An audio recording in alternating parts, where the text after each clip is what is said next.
Mga kasari, good morning! Nandito tayo ngayon sa aking tindahan. Marami pa akong hindi na-upload kasi ay very busy ang Mami Perla. Kamusta na ang inyong mga sari-sari store? Nakapag-stock na po ba tayo? Ayan, tayo ay unti-unti nakakapag-stock. Hindi naman po ako talagang mag-i-stock na napakadami. Ang importante sa akin, mga drinks. Nandun pa sa bodega. Pero ang soft drinks ko ay kulang pa. Kailangan ko pa ng 10 case na 1.5.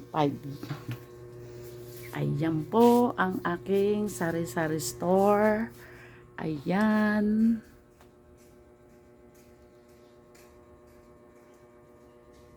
Medyo natagalan po ang hindi natin pag-upload. Ayan po ang aming sari-saring store. Kulang pa po ang aking mga chips, ang aking mga chichirya. Ayun, doon sa baba wala pa laman. Tapos yung mga ano neto, yung pasta kulang pa rin.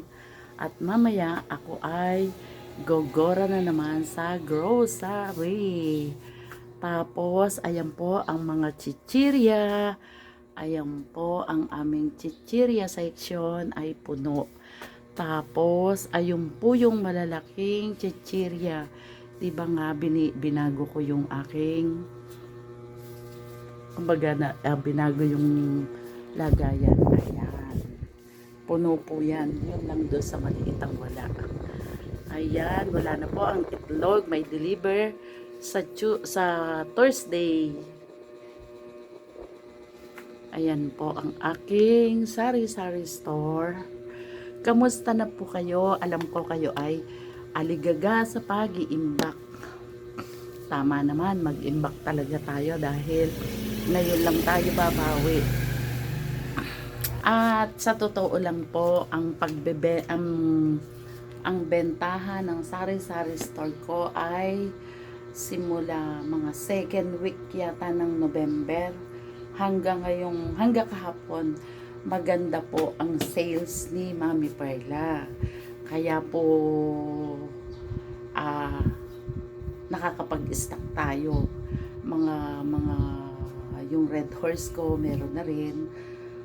Ako naman kasi hindi naman ganun kadami ang ini-stock ko na katulad nung iba na 20 case 30 case. Hindi po ako ganun. Hindi po ganun kalaki ang market ng aking tindahan dito. Maliit lang po ang market ng tindahan ko. Kaya okay na sa akin ng 15 case. At ngayon, sa pag-i-stock po natin, ang dapat lang naman nating i-stock mga ingredients yung mga dilata na yan, mga sardinas, hindi. Pero sa akin kasi, kaya marami ako niyang mga sardinas na yan, ayan yung mga sardinas na yan kasi may mga trabahador din po dito kasi marami pong mga nagpapa-renovate ng bahay.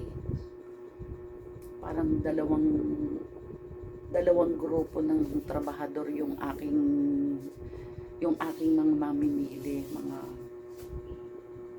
10 yata sila.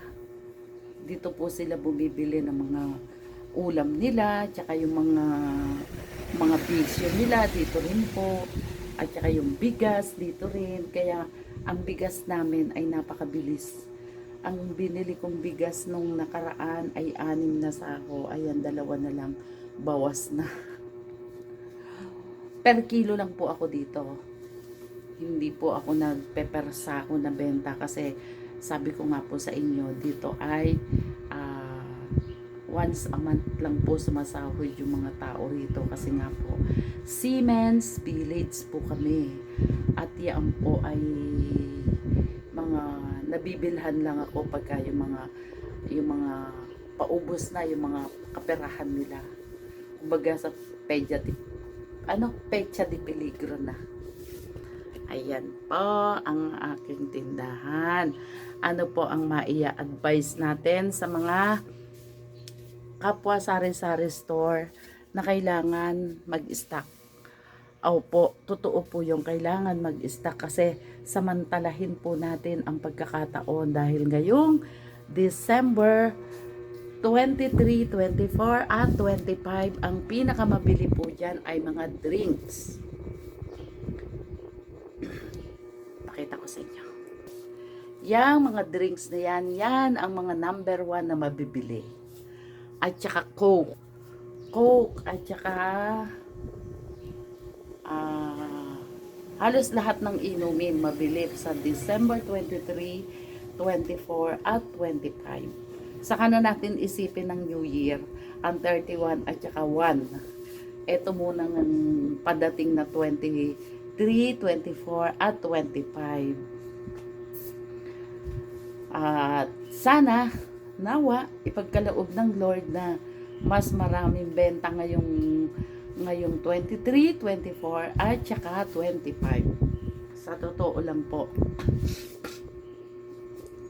At maraming nung nakaraan 23, 24 at saka 25. Napakalaki po ng benta ko. Ewan ko lang po ngayon. Pero nawa ipagkaloob sa atin ng Panginoon na marami pa ring benta. Ano po ba ang, wag po tayo magi-stack ng sobrang dami ng mga gatas, yung mga condensed na yan, at saka yung mga Graham na yan. Nung nakaraan, ang Graham ko tatatlo lang. Kasi nung nakaraan, parang na-expirean ako ng Graham. Ang pumatok lang sa akin, gatas, mga condensed, Alaska condensed, Alaska evap, yung mga kinukulang lang, at saka yung mga fruit cocktail, ayan, mabili sa akin yan noon. At saka Nestle cream, Eden cheese, hindi dapat mawawala. At saka ang dairy cream, butter, at saka yung yung chili sauce, hindi dapat mawawala yan sa ating tindahan. At saka ang breading, ayan, yan, hindi dapat yan mawawala sa ating mga ingredients. Tomato sauce, spaghetti sauce, carbonara sauce, tomato paste. Ayan po ang hindi dapat mawala sa ating sari-sari store. At muli, nandito po ako. Yun lang po ang aking update sa aking sari-sari store. Siguro nagtataka kayo bakit madalang ang aking upload. Alam niyo po, yun nga pong mga mga batikan na vlogger nauubusan ng content. Ako pa kaya nabaguhan. Nauubusan din po ako ng content. At yun, hindi ko na alam kung ano yung i-upload ko, paano ko ba to i-upload. At yun nga po ang ating yun nga po ang aking ibig sabihin. Kaya minsan wala talaga tayong upload kasi nga alam nyo po yun hindi mo na alam kung anong klaseng sasabihin mo, ano ikukwento. So ang ating gardenia medyo madami yung akin ngayon, yung gardenia, ayan. At ang mabili po na hi-ho. Ang hi-ho ay mabili. At saka sugo. So, update na lang po ulit ako sa mga ganap ulit next day. Dahil mamayang gabi pa ito ma-upload. At ako'y mamimili ulit. At bukas, magdi-display na naman. At sana mai-upload ulit bukas. Bye mga sisi ko, mga sari-sari store, mga taga-subaybay, maraming salamat sa inyong pagsubaybay, sa inyong panonood sa aking video. Maraming salamat. I love you all. I love you all. See you next video. Bye-bye.